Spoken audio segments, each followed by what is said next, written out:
In this lecture of object-oriented programming with C++, today we will discuss about a brief knowledge of object-oriented programming, the features of object-oriented programming.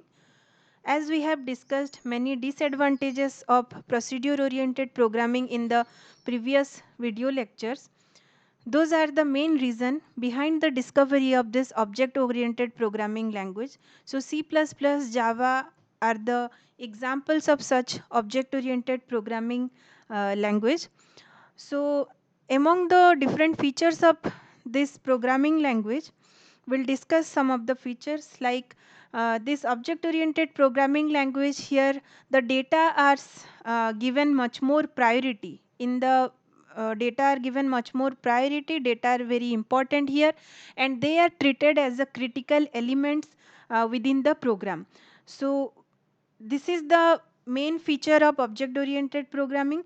Hence, the data are not allowed to freely move around the systems, and we can say that data are hidden. Data are not allowed to move freely around the system or the application, and the data is hidden from the outside world. Next feature is data and functions are tied closely together. Here they are tied closely so that data modification or any kind of tempering is not possible by other outside function. The whole program or the whole application is divided into number of entities, and these entities are mostly known as the object. And specifically here, the data and the functions are tied inside this object together.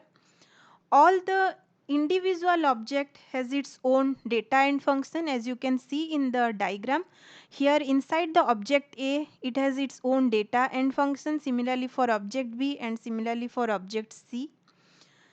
Here it will follow a bottom up approach, like from the ground level all the work will be done, and finally all the work will be accumulated at one place, hence it is known as bottom up approach.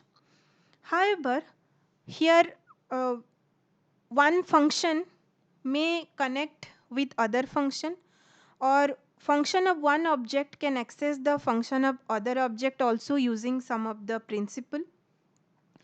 Object oriented programming, as we know, it is a very recent development, recent programming concept. And if we will broadly define this object oriented programming, it is like a modularizing a program or application by creating some of the partition for both data and function, which can be used as a template for creating such modules. Here also in the diagram you can see data and functions are separated, although they are present in a single object, but they are separated. And as the memory part are different or independent, this object can be used in varieties of programs also.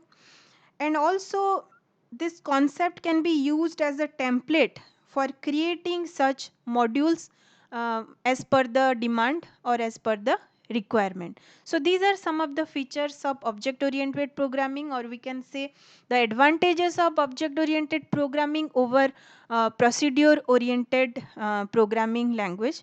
So in the coming lectures, we will discuss about some of the application and different features, other features of object-oriented programming language.